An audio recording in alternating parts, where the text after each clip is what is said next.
Good evening and welcome to our Entertainment District Focus Group meeting. We want to welcome our Entertainment District Focus Group members. Thank you for being with us on tonight. For those who are viewing via the City of Roanoke's YouTube channel, and for those in person, please know that you can share your comments or feedback with us via our email address at entertainmentdistrict@roanokeva.gov. That's entertainmentdistrict@roanokeva.gov. For those who are attending here in person, you will have an opportunity at the close of our meeting to share your feedback, thoughts, or concerns with us via our public comment period that's being recorded. And so you will have an opportunity if you should choose to do so. So we are excited that you're with us on this evening. This is our final meeting of the Entertainment District Focus Group, and certainly we are appreciative of your commitment and the time that you've spent over the past few months helping us hash through this discussion. And so at this time, we're going to begin tonight's agenda. I will like to take the opportunity to introduce our mayor. Mayor Joseph Cobb is with us on this evening, along with our city manager, Miss Val Marie Turner, and Council Member Faison Nash is with us, of course, as his initiative. And Mr. Nash, if there's any comments you'd like to make before we begin this evening. Thank you. I would just like to say thank you to all of our participants who have made the time to come out for the last focus group session. And thank you to those in the audience who have come to listen as well. It's very much appreciated. And I'm hoping that this is a very informative last session before we come to you all asking for some of your final opinions and thoughts and recommendations on the future of what we have here at the Berglund Center. Thank you. And so each of you should have a copy of our agenda regarding the topics for this evening.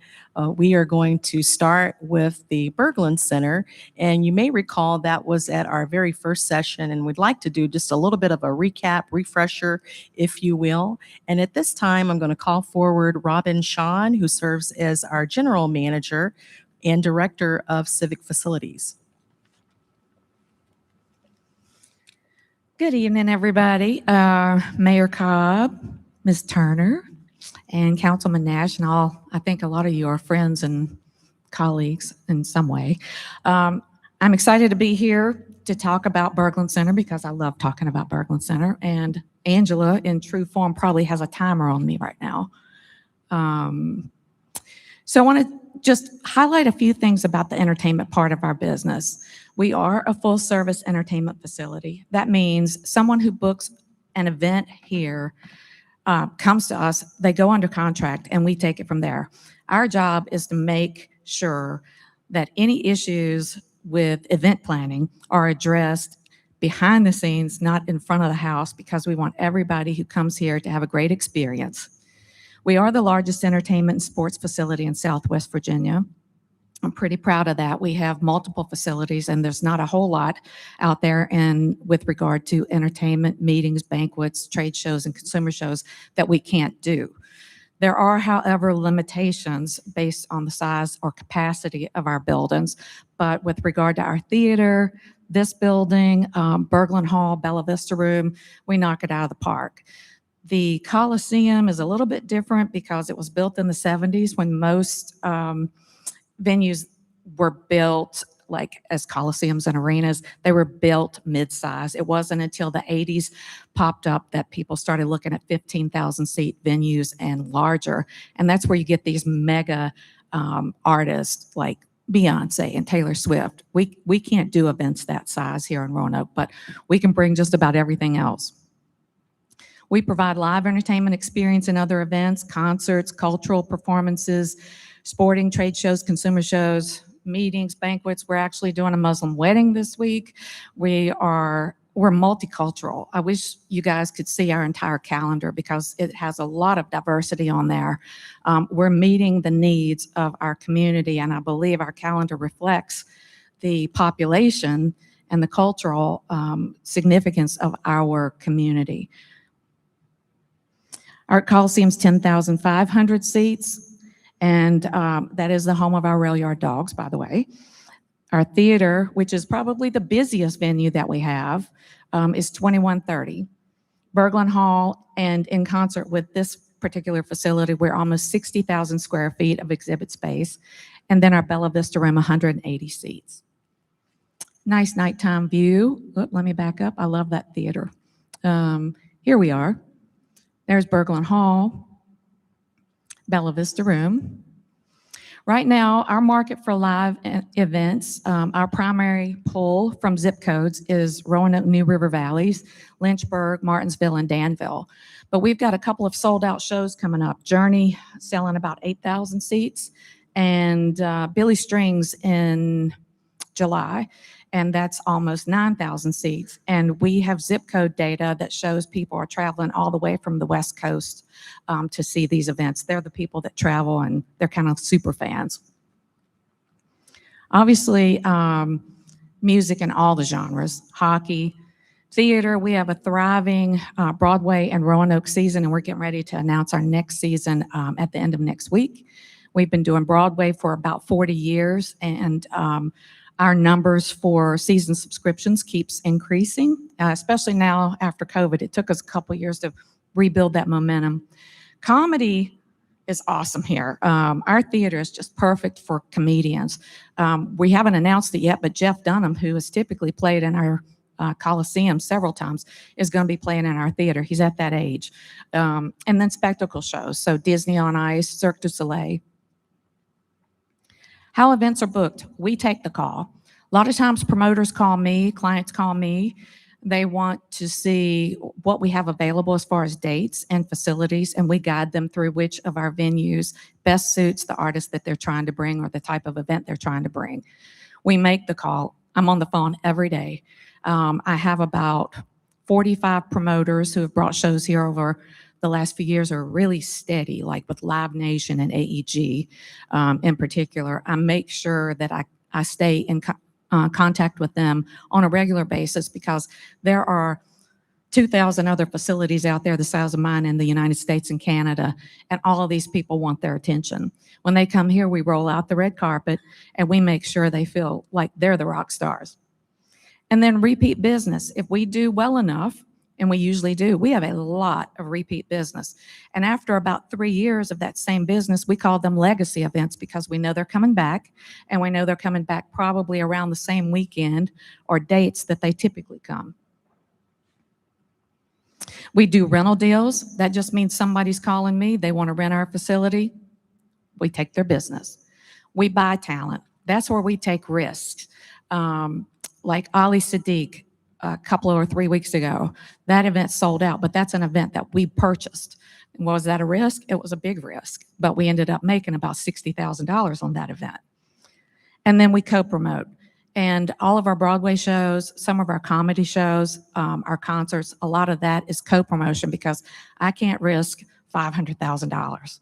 But I can partner with somebody on events that we know are going to make money. Competing venues, we went through this list when we met a few months ago, but Caesars opened up in Danville. They are now a competing venue with my theater, but they're a competing venue with a lot of theaters in Southwest Virginia, because they have the buying power to put artists in all of their casinos. John Paul Jones Arena, sometimes we get the same artist. A lot of times we don't, because they seat 16,500 people, and ours seats 10,500. Richmond, Freedom Hall, Knoxville, North Charleston Civic Center in South Carolina, and Charleston, West Virginia. And then locally competing, we just added, obviously, the Exchange downtown. I haven't checked the pulse on them in the last couple of months, but that's a fantastic venue. The Harvester, Coves, and believe it or not, Sidewinders. But Sidewinders, like some of the restaurants around here, like Martin's and venues like that, they get country artists a lot of times, or indie artists, and put them in before people really know their name or they're up and coming, and then they do well, and the next place they play is either Salem Civic Center, Climbing That Stair, or us. We like it when they choose us first. The state of the industry, right now, the feedback from promoters of the concert genre and comedy genre is that ticket sales are slow in the Midwest and the Mid-Atlantic. Unless they are a phenomenally large act like Luke Combs playing Charlottesville, 80,000 people in that stadium, we are never going to have an artist like that here. Obviously, they sold out, and there are other venues like the Spectrum in Charlotte, they're selling out. But these are major artists, and they're going to places with 16,500 all the way up to 25,000 seats.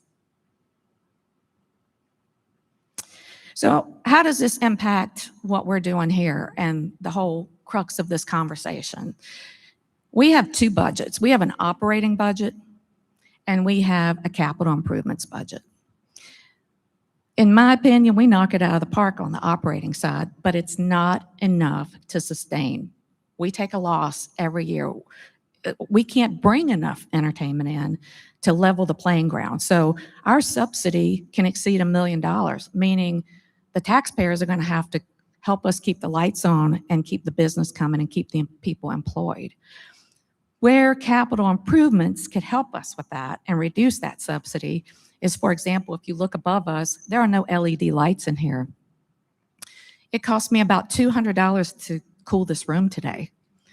And you figure that over a course of time, what does that look like on the operating side? Because capital's not paying for that. This comes out of the operating budget. All of the utilities come out of our operating budget. If we had improved infrastructure, new air handling units, which are these big beasts behind me, new boilers, which are at this point closing in on 60 years and not functional at all, chillers, parking lot lights. These are things that need to be replaced. We've done the aesthetics. We put the lipstick on. Now it's time to get down and dirty and take a look at how or what we need to keep the building going so that we can continue bringing the entertainment to Roanoke.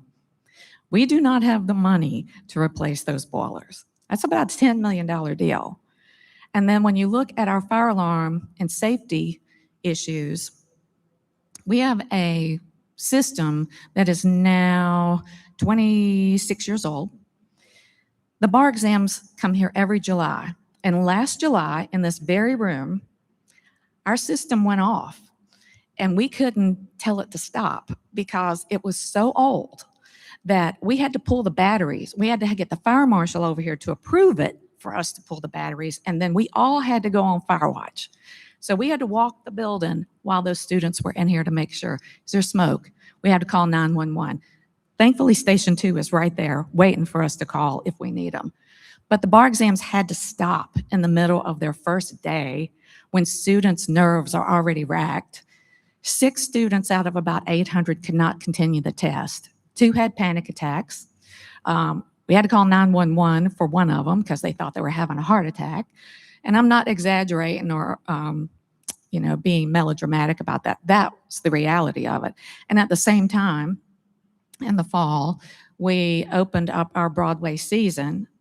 And keep in mind what I said months ago.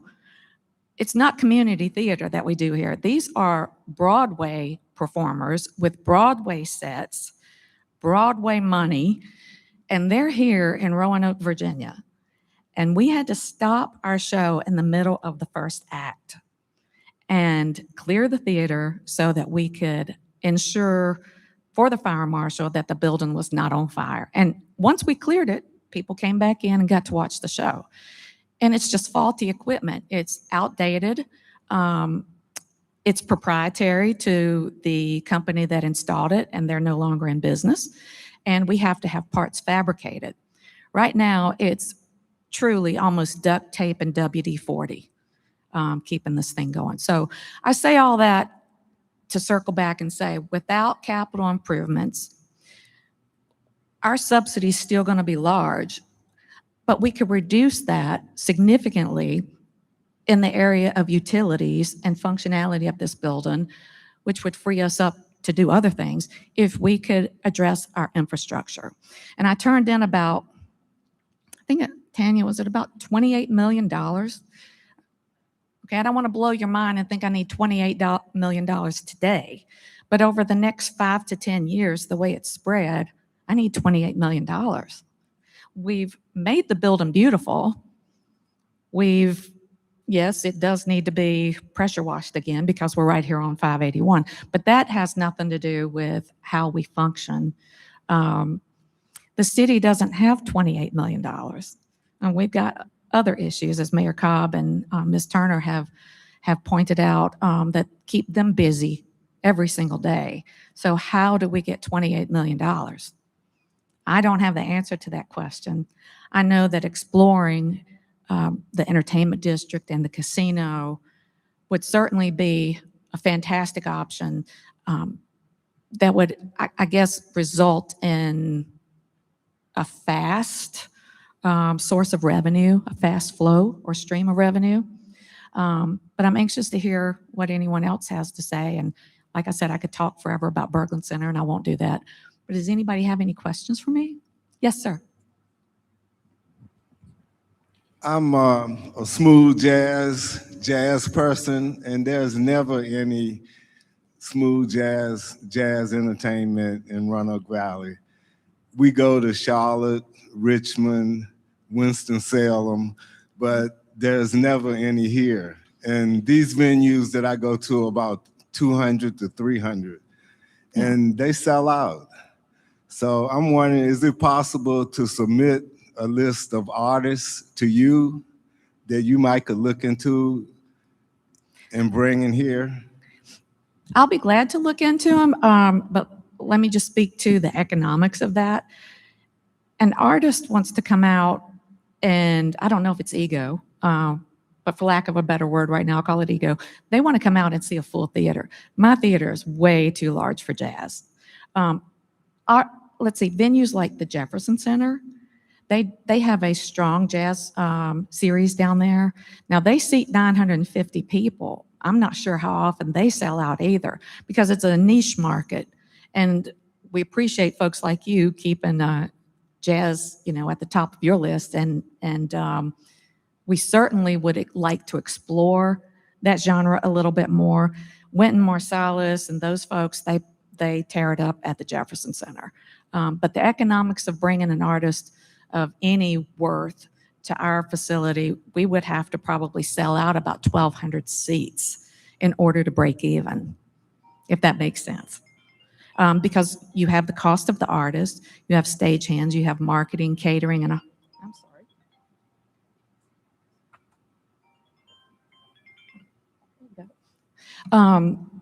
And I'd be happy to chat with you and kind of show you expenses, because once you get all the expenses together and, a $50,000 artist, now the show's about $80,000, and you divide that by the number of seats that you have, what's your average ticket price have to be? I don't know what that looks like right offhand. Usually it's between $75 and $90 Okay. a person. Well, let me know who some of those artists are, because I'm curious and I don't mind making a few phone calls. I really don't. Sometimes I get pleasantly surprised.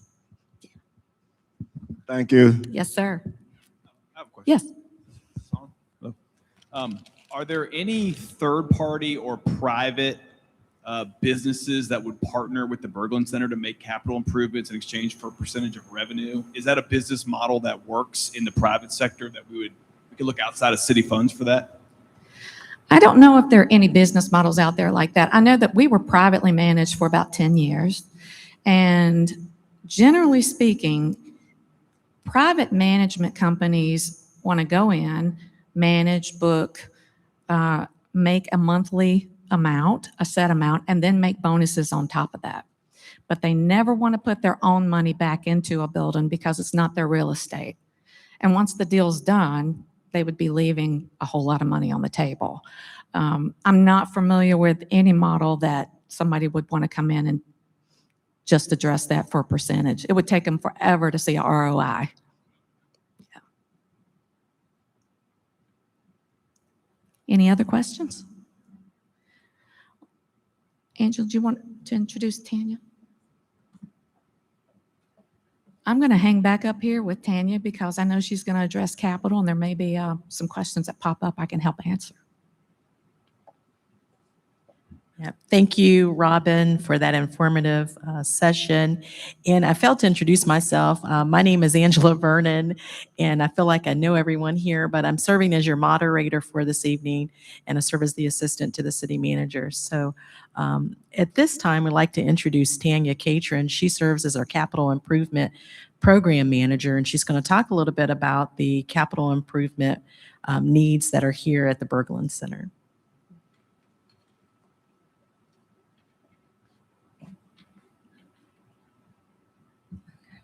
Well, thank you all. I'm glad to have the opportunity to speak with you all this evening. Robin has touched on a few of the items that I am going to discuss, but she can help me as she lives in this world every day to put into context some of the issues that the Berglund Center faces. So there is an extensive list of capital improvement needs that Robin alluded to. It's actually to the tune of $30 million of various improvements for improvements and replacements here in the Berglund Center. And some of you may or may not be aware that the city does allocate, as part of its overall CIP, $1.5 million to the Berglund Center in order to address their needs. So currently, the Berglund Center has outstanding debt of about $12 million, and the city also subsidizes the Berglund Center in paying for its debt service each fiscal year. Currently, we are budgeting about $1.1 million for debt service in the fiscal year 27 budget cycle. So the first item, and we'll recap, these are just high level, but we'll recap some of these items at the end just to give a complete list of what makes up that $30 million worth of capital improvement needs. So the boiler replacement is an estimated cost of about $2 million in today's dollars. And of course, that provides heat to the Coliseum, the Berglund Hall, and the Performing Arts Theater. And the existing boilers are the original, and they are in excess of 50 years old. Due to the age, the boilers operate very inefficiently, and the cost of repair is very expensive. And as Robin touched on before, the operating budget does pay for those repair costs. And so what they would do is they would replace them with higher efficiency boilers. The next item again is the air handling unit replacement. The estimated cost is $9 million. The AHUs condition and circulate the air in the buildings. Currently, there are 28 AHUs that needs to be replaced, 2 in Berglund Hall, 17 in the Coliseum, and 9 in the Performing Arts Theater. And again, the existing AHUs are the original, and they are over 50 years old. The domestic hot water line replacement has an estimated cost of $1 million. And the hot water line in the Coliseum does need to be replaced due to multiple leaks in the current original system. It's very inefficient in the amount of time that it takes to heat and distribute hot water to the dressing rooms and the restrooms. The fire alarm system replacement estimated cost of $1.5 million. The Siemens fire alarm system is 25 years old. It's a proprietary system, making the replacements part very hard to find and very expensive to replace. The current system doesn't operate properly, which does lead to non-compliance with safety standards. A new system will require an consultant to design essentially a new system for the obsolete system that's currently in place. $5 million would need to be needed to address the main electrical panel and wiring replacement. Again, very outdated system of panels, connectors, controls, and wires that need to be replaced. The system failures lead to overheating and fire risk again, leading to non-compliance of safety standards. Again, you run the risk of losing electricity during events as generators can't produce the necessary level of power. Parking lot lights, those also need to be replaced at an estimated cost of $1.6 million. The lights in lots A through E are the original, high pressure sodium, and they constantly go out due to age wiring. The poles are in poor condition, and it creates a risk to keep guests safe. And the goal will be to replace those APH lights with higher energy efficient LED lights, and also put in place new poles and bases. Roof replacement, $3.6 million. So roof replacements are needed at the Coliseum, Performing Arts Theater, Special Event Center, where we are, Berglund Hall. We are currently using existing bond proceeds that we've already issued. Again, we only issue $1.5 million each fiscal year. So, and correct me, Robin, we are currently working on getting an RFP. Okay, so they're going to start on the roof replacement on the theater in July. So that is in the works to get the roof replaced there. So in summary, we've addressed a lot of those items. Other items that are on this list is a generator replacement of 1.5, plumbing replacement, another 1.5, resurfacing the parking lot repairs, that's $2 million.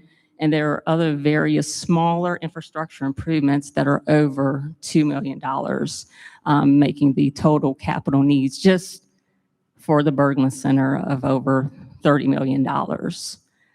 At this time, with the help of Robin, I can answer any questions that you have related to these. Again, extensive list of very expensive capital improvement items that are needed for the operations of the Berglund Center.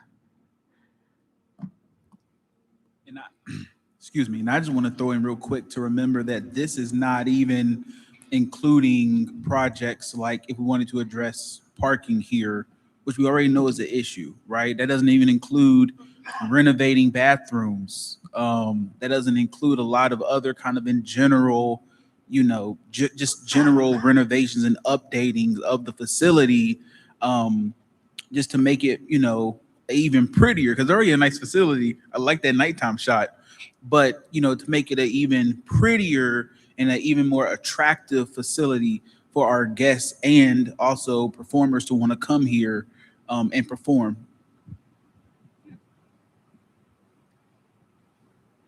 Robin, do you have any stories you'd like to share with any of these items? I think you did a good job in your presentation, just touching on the experiences that the staff experiences and the events experience in when these items don't operate as they should be operating. It does a little bit of chaos and panic and, you know, just unsure moments during any event, which, you know, that's unfortunate, and certainly no one wants that to happen.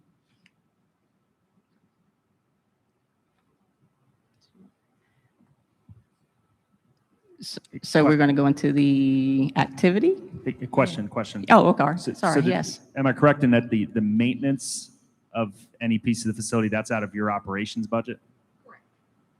So any PMs, any of those service contracts, just to keep up with the general maintenance is all out of operations? Correct. We have a full-time HVAC specialist. Oh, I'm sorry. We have a full-time HVAC specialist who does PMs. That's all he does. And to keep our, you know, fire extinguishers and charged and AEDs charged. And he's constantly, you can imagine how many vents there are to clean and filters to change. That's a constant. And that does help. But when there's a repair outside of the scope of what his license says he can do, we have to go outside for expertise. And he's not a boiler mechanic. And you can imagine boilers are very sensitive and very dangerous to work on. So we have to go outside for expensive. We just spent $14,000 because 2 tubes out of 180 in one boiler broke down. if that kind of gives you an idea of what we're constantly dealing with. I mean, that's some tough math. Like in my mind, that slide, that the math doesn't math. It doesn't make sense. And then I'm looking at it from if all that money is invested, what is the cost savings on efficiency that's then not going to be hit on the operations budget? Just reduced Again, utilities. I know you can't answer that, but Yeah. that's the way I look at it is if you're eliminating or fixing that to what needs to be, if you're going to make a decision to do a boiler replacement, it better be the most efficient boiler that there can be for a long-term decision rather than just something just to replace it because it needs to be new. It needs to be put on with the lens of what can we do to, if it costs $4 million, but it's a heck of a lot more efficient, what's some analysis that can happen on what that cost savings is going to be to the operations budget. Just some word vomit thoughts, but that's where my head is at on some of those capital expenditures. We're going to do them. Yeah. They've got to be done with the right lens in mind for that long-term vision so that a different set of folks is not sitting here 50 years from now analyzing the same type of challenge. And we try to be forward thinking. When we replaced our lights in our theater a couple of years ago, that was because we got a grant. And the lighting design folks, I said, I don't want to talk about LED lights and theatrical lights that are going to still have the wow factor 1 year from now. Technology changes so fast. I want to have that wow factor 10 years from now, or something that's not proprietary that we can manage without having to go in debt again. But, we're getting ready to replace a roof, and it's an EPDM roof, which is a rubber roof. My concern was that we wanted a TPO roof, but a TPO roof, being a light-colored roof, and it deflects heat, only has a 15-year warranty. So we went with EPDM once we found out that we could go with a light gray or an off-white roof. It's going to deflect more heat away from the building, and we got 30-year warranty with this roof. So nobody has to worry about that for a while. But I think as a municipal facility, we have a great responsibility to the community to reduce the energy consumption here and our carbon footprint. And we're constantly thinking of how everything that we do here affects everything outside of here.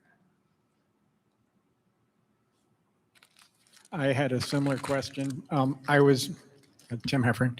I had a similar question. I was looking at these things, and as you look at all of the many needs that we have, something that would be beneficial would be looking at projected costs of maintenance if we don't do it versus if we do make the change.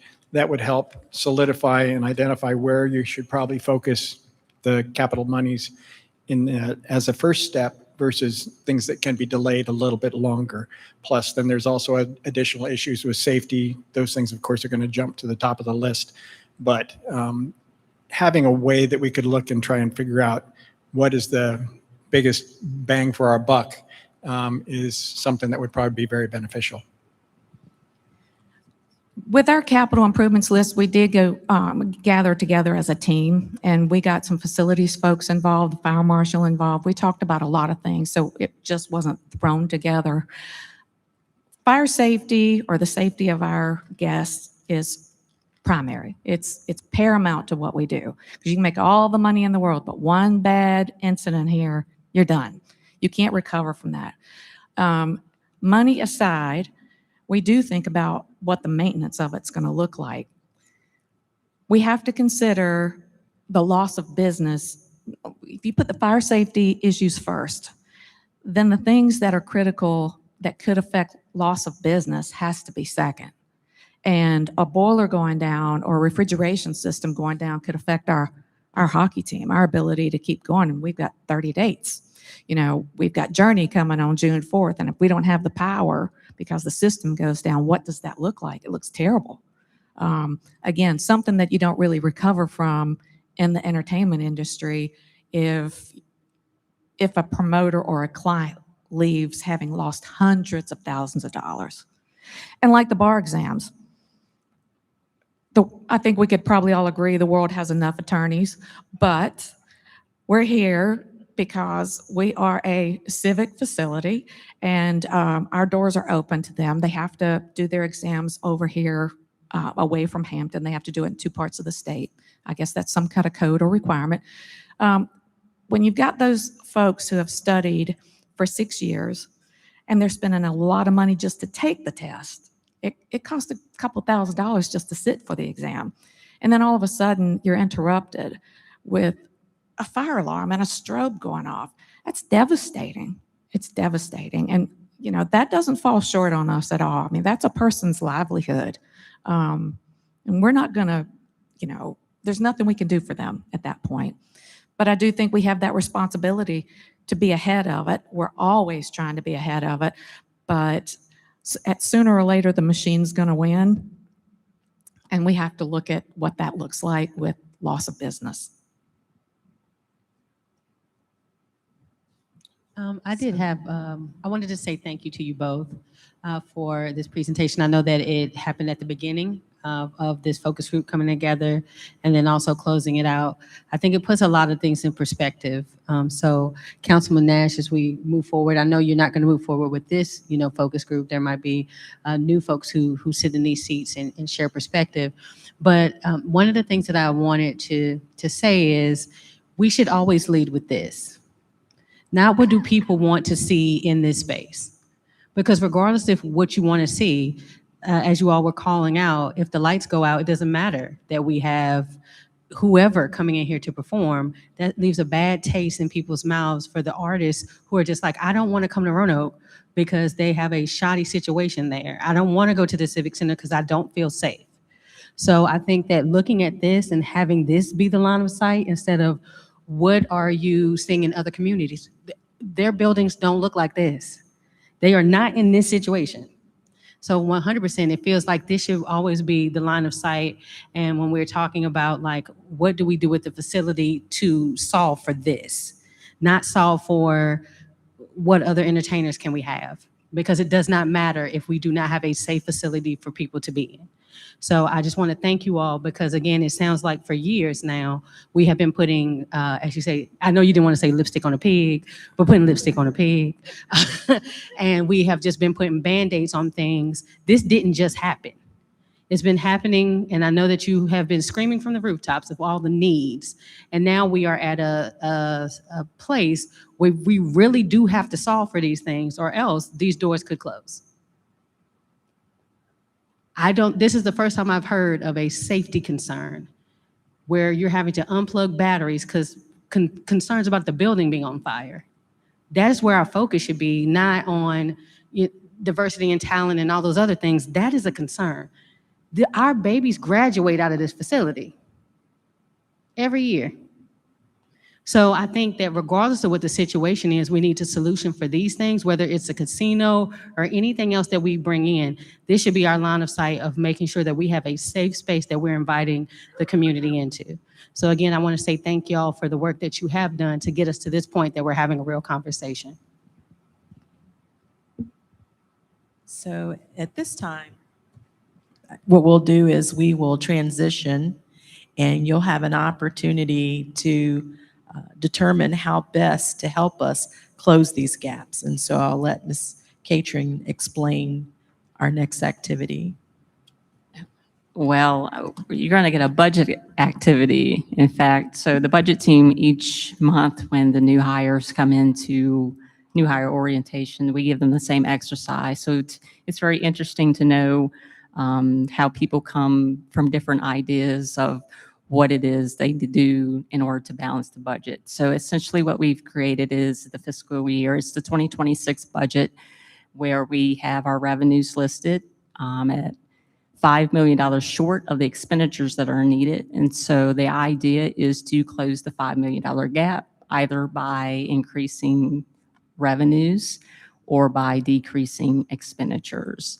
The other idea is if we were to go out and borrow a certain amount of dollars in order to address the capital needs, what would be the revenue sources that you would use in order to basically pay back the debt service for, if it's 10 million, 20 million, $30 million, if it's over 20 years or 30 years. So just kind of brainstorming how you would go about determining what the revenue sources are and how much you would actually go out and borrow. So, Angela, I don't know how you were going to divide them out in.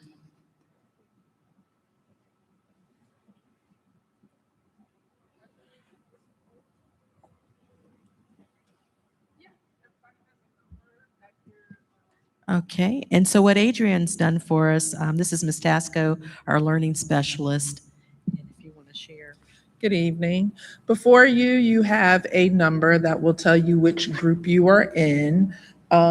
Depending on which activity is going to be which, you're either a 1 or a 2. And then Ms. Catron will come over and tell you which activity it will be, either the debt service or, hey, we got $300 million. How do we want to spend it? Where does it go? Everybody got it? If not, you can ask me a question. All right, so just look for the number placed at your seat, and then our tables over here are marked, 1 or 2.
Okay,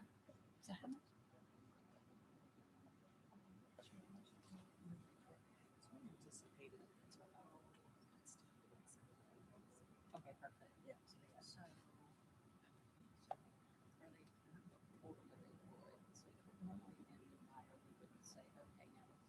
Yeah. Pick your spokesperson and report out what, okay.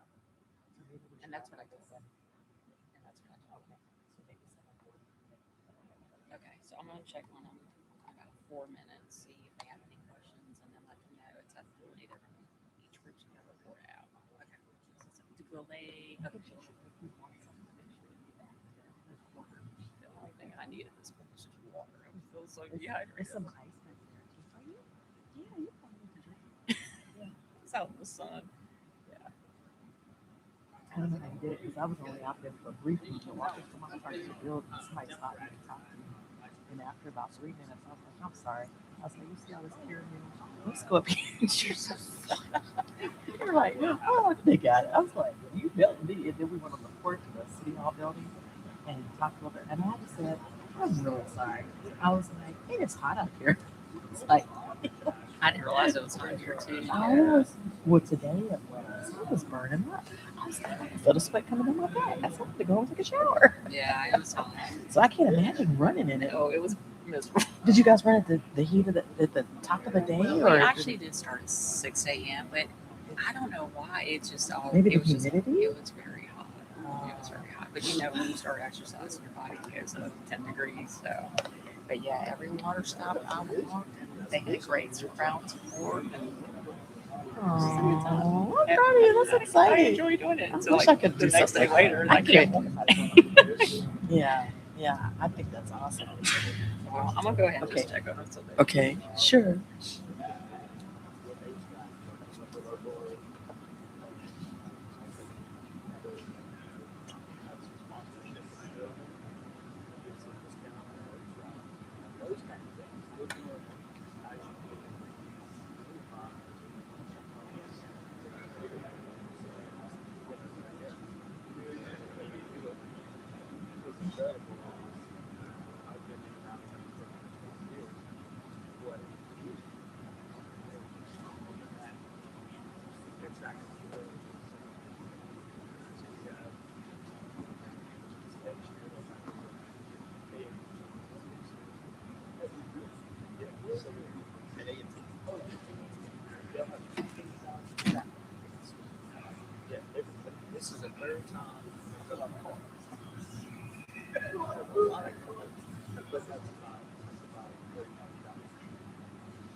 Oh yeah, they do. They 52 weeks out of the year. And the only reason those other weeks are not is either because even during the holidays, their flow is they take it down like they almost so they get it all ready. So yeah. And the good thing about that is that also Quad City, Field House, all those things, they're all under the so instead of having to have all the different, now that's what's going to be fun. It's almost like the same thing as a concept cake. And they did. You can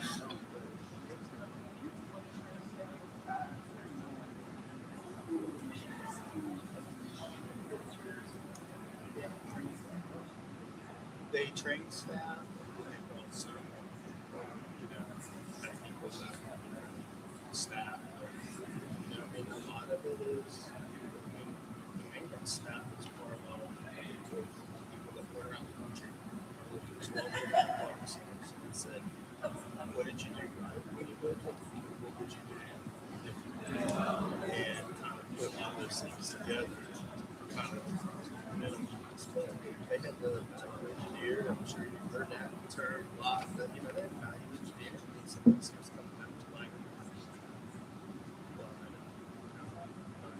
No, I've heard your name and I've seen you on the news, and you know, your vision and you know your leadership is very much appreciated. You know, man, it speaks highly of you. So, you gotta have that leadership. You know, I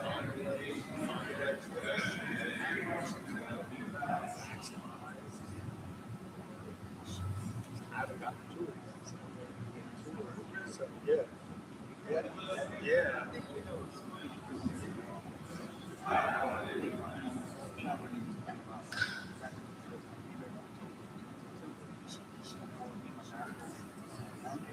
Asheville or Nashville? Okay, I was in Asheville, which has a similar older building. Yeah, this is bigger. Yeah.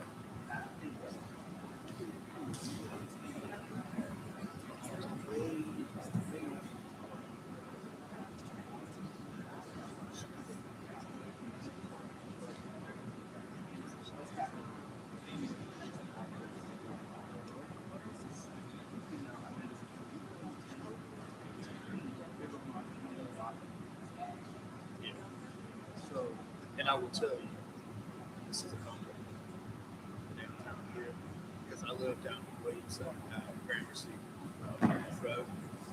You know, right near Pinnacle Bank. Because you're right there in the park, right? Parking parking. It's clean. Yeah, right there near the rescue mission. This population. It's a lot better than Asheville. Asheville's such a mess. Homeless problem. So there's a lot of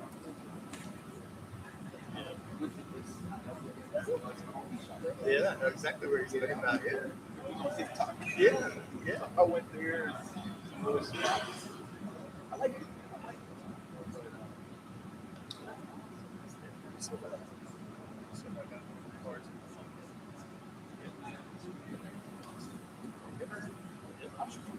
Yeah. Love that. Yeah. So fun.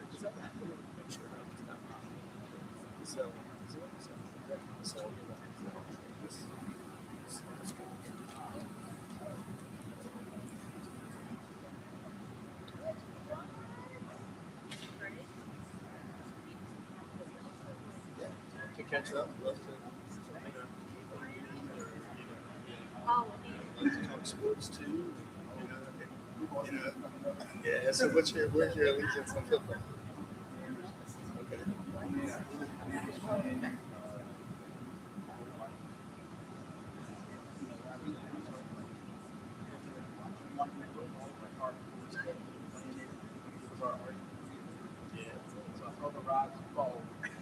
Okay. So I talk about sports, and so I try to explain to Clyde, or I did explain to the class where the Commanders/Redskins allegiance and Clyde, because that was the team that was what we could get on the weekends.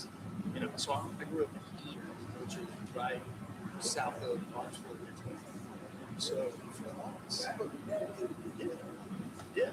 So for us, sometimes CBS and we came over, I think it was ABC, but we would get 7 and 13 or 7 and 10 on our TV better than we could get Greensboro 2 and 8. So, you know, so I grew up watching a lot of times, especially this tells you how old I am. Always on Channel 7. You know, they would come on Channel 7 and at 8 o'clock on Thursday nights. So, but yeah, Greensboro, they've done some good things. And A&T's how that place is grown. Did your sister like it? Yeah. Okay.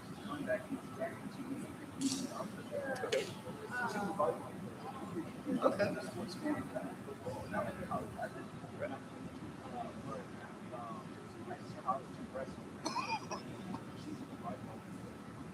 She played at 18. Okay. So.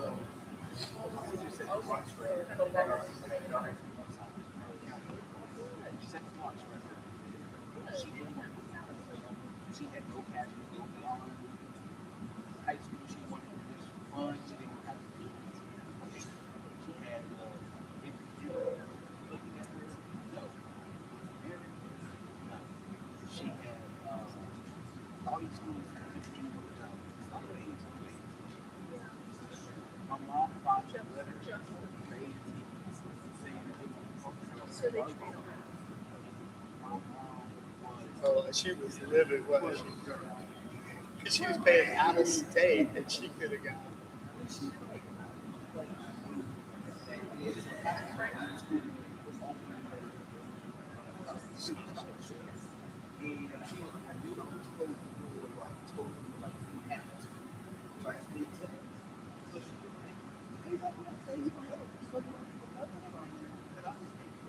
Yeah, that's but I know several people that live partner there. It's a good program. It's a good yeah.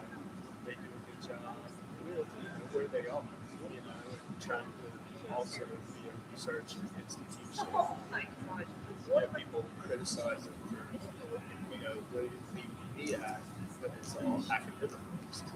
So yeah, so the reason they left EAC is because they wanted to be a division.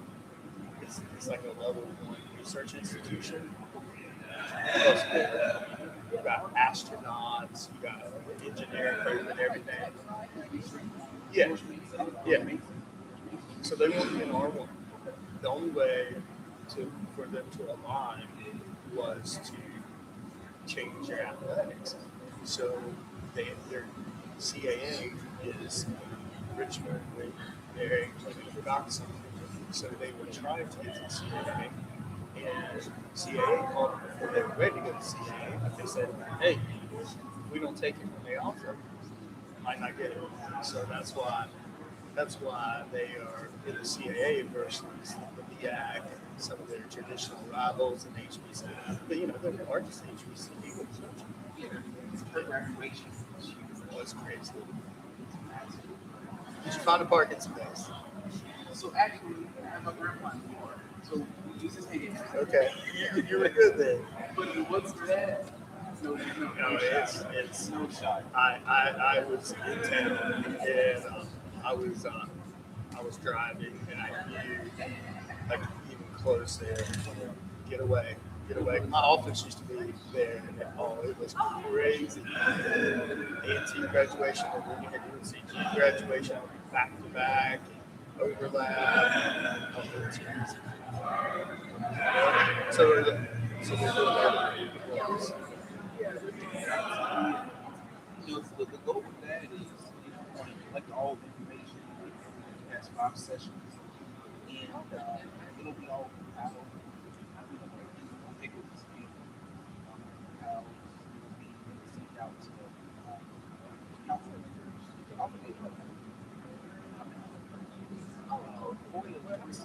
Yeah, FOIA is FOIA.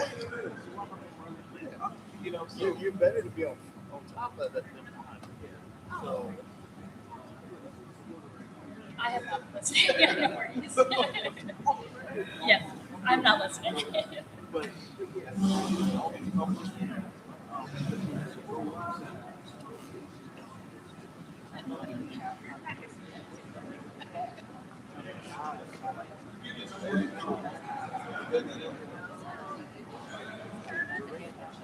nice to meet you. I look forward to talking to you.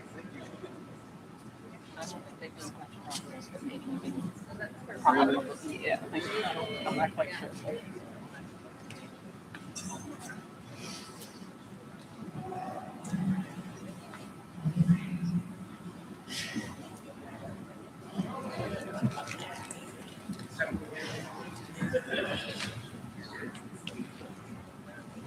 All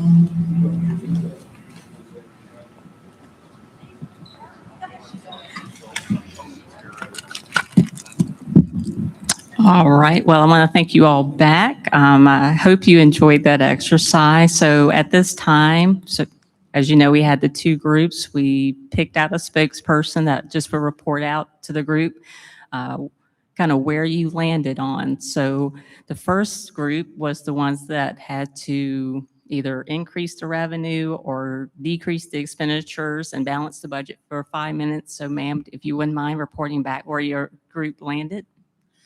Okay, we didn't do very well on that part.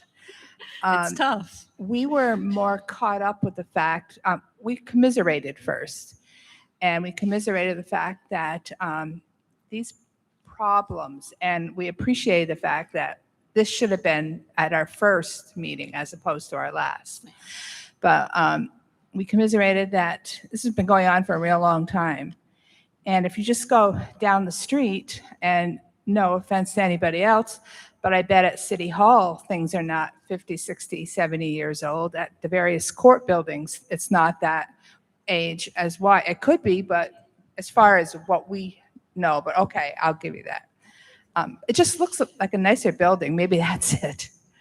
But we tossed that idea around because if it's been this way for however many years, why? It just felt like that the Berglund Center was dropped down, and that was our view. Whether it was accurate or not, that was our view. We also talked about the fact that the biggest competitor is 7 miles away. And, you know, many of us enjoy things at the Salem Civic Center, but going back to when Robin first talked about the history at our very first meeting, you know, and you said this was built at a certain time, and then not much longer after that, the other one was built. And it'd be great if there was a way to combine the two, you know, or get them to play nicer in the sandbox, so to speak, so that it would just work better and support each other in some way, shape, or form. And then the other thing we talked about was this time in society right now, people are struggling. They really are struggling. And we talked about, you know, the various concerts that are going on around town. We talked about Elmwood Park. I used to live near Elmwood Avenue, but Elmwood Park. And I know that DRI does a lot of fundraising. And I know there's grants involved, but a lot of fundraising. And then we thought, could we adapt that in some way, shape, or form here? But then we got caught up in the people are struggling. It's hard, you know, the expendable income that was there, you know, let's say less than 5 years ago, isn't there right now. And maybe it will be back in 3 to 5 years. But when people have to choose whether to eat, buy groceries, or come to a show, and then Robin has to be in the business of, well, we have to raise this price and raise this price and raise this price. We're it's unfair, and we're shooting ourselves in the foot.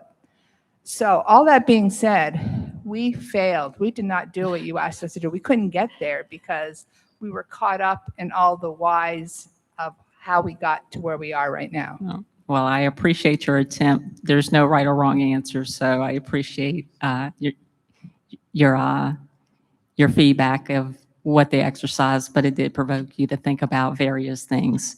So I appreciate that. Now, for the other group, the assignment was a little different. It was, okay, if we were to pursue going out and getting debt for whatever amount over whatever period of time, could you identify a revenue stream that would help pay for the debt service for the payback period? So your spokesperson? I was reluctantly voted as the spokesperson. Yes, you were. For our group. I'll do my best to try and encapsulate our thoughts. So looking at revenue, you know, the biggest line item that we saw was general property taxes. It's probably the the most effective way to move the needle. However, nobody wants to see higher real estate taxes. I'm a real estate guy. I hear it every day. But we did talk about real estate and sort of figured that if there was a place or a way where we could do about $100 million in new real estate development, then at our current tax rate, we could probably come up with about 1.3 million annually to fund about a $20 million borrowing. I understand that's a tough decision because you're going to impact communities and neighborhoods, and maybe that's around the Berglund Center. Maybe it's on a large tract in the city somewhere else where you could do real estate development. But if you could do 300,000 or 400,000 square feet of new real estate development, you could probably generate about $20 million worth of borrowings that you could fund annually. Okay. All right. And so before I turn it over, is there anyone of the members from either of the groups that want to just add any additional comments to what their spokesperson said? Okay. Well, Ms. Vernon. Thank you all. I really enjoyed that, by the way. Thank you. Thank you, Ms. Catron. And at this time, we're actually going to turn it over to Councilmember Faison Nash. Thank you very much. So we are at the end of our focus group. And I do just want to make sure to reiterate that the first session, we did cover Robin's point about the entertainment booking and the model in which it works and how it works.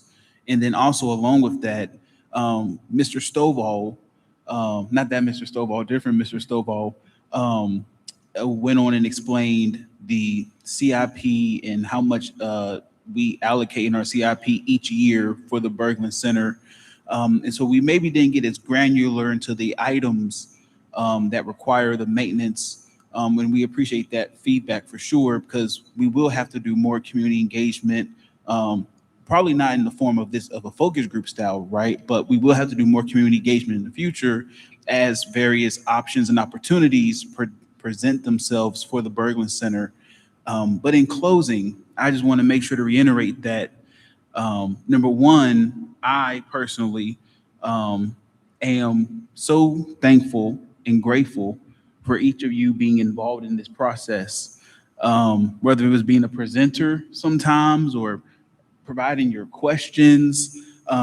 Each one of you were chosen because you represented a community, a business sector, a group of people who have a stake in the Berglund Center, from people who live right next door to this property, to people who are impacted downtown, to the businesses that will be impacted on Wilmson Road. If we figure this out here and we're attracting thousands of people to this venue a week, a month, whatever it might be, I mean, that's increased traffic to Wilmson Road, potentially to patronize and support the businesses there, along with our downtown. And so I just want to end this by saying that you all will be getting an email tomorrow with the post-focus group survey. You all did a pre-focus group survey, and so you're going to be getting a post-focus group survey. And it is super important because remember, council, the other 6 members of council, is going to be getting everything that you all have done and completed handed over to them, so that as we continue to have these conversations and as opportunities and options present themselves, we have a foundation. We know what the general thoughts, we know you all don't represent the entire community because Roanoke is very big, but we have a general foundation of concerns, worries, fears, some directly related to, yes, a casino, but then also more broadly for any type of development or revamp of what we do here at the Berglund Center. And so it is super important that you all complete that post survey, answer the questions. This one is your name is not attached to this one, so we won't know that it was Shamel. We won't know who answered what on this, which will free you all up to be honest. And we need that honesty. This is what this whole process was about being transparent, about being honest, about getting into the community and having a broader conversation And then also, some of you haven't turned in your homework still yet. So if you haven't turned in your homework, that's a part of that packet that is, the information that council and the city manager and her team are going to have as we go forward into the future, when we're thinking and planning about what we're going to do with the Berglund Center. And so once again, it is vital that we have all of that information, because if we don't, then what was all of you all's time for over these past 5 sessions, right? So the last people I want to thank, or second to last people I want to thank, is all the folks who have emailed the Entertainment District Focus Group email. We've had some great feedback, some great comments sent, and I've enjoyed going back and forth with some of the people. And believe it or not, they're all constructive. They're all great, constructive thoughts and opinions. And so I'm very appreciative and ask that people continue to send in their thoughts and their opinions and ideas to that email. And the last group of people that I want to thank is our city staff. I want to thank our city manager for helping me plan this. I want to thank the entire team that have been involved throughout this entire process.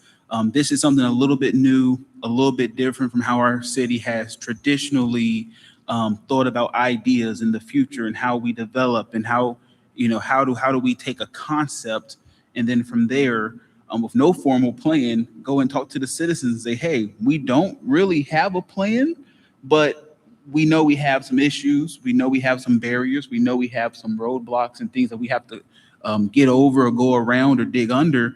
And we want to know your thoughts on how we do that before we come to you and saying, hey, we have this plan and it's already kind of a half-baked cake. And so they were supportive of this idea, and they've been wonderful to help organize this. And along with the folks who have done all the technology for all the people to watch this on YouTube and have that archived on YouTube, just so we can have that public engagement and transparency and access. And so in closing, I would just say, turn in your homework, complete the post focus group survey. And this is not the end of the conversation. I plan to reach out to each of you individually to find a time to grab a coffee or lunch and continue to have the conversation and do maybe an in-person debrief if you choose to do so, but just to keep the conversation going and keep the conversation alive. So with that, I say thank you, and everyone have a good evening. Well, I'm turning back over to Ms. Vernon, but then after that, have a good evening. Thank you, Councilmember Nash. I just wanted to remind our viewers that you can submit your comments, feedback to us via the Entertainment District at RoanokeVA.gov email account that we have. And also for those who are visiting with us in person, you do have an opportunity to provide a public comment recording, and that will be available behind me here.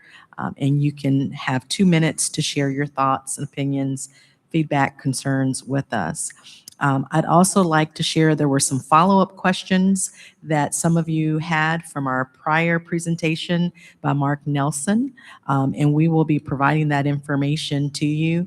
That was his session that he did regarding other casinos, and there were some questions about visitors, other questions that you had. So we do have responses for you, so please be on the lookout for that information. And certainly good night to everyone. Thank you to our facilitators, our presenters tonight, and certainly to the Berglund Center for being such gracious hostess. So thank you. And that adjourns our meeting.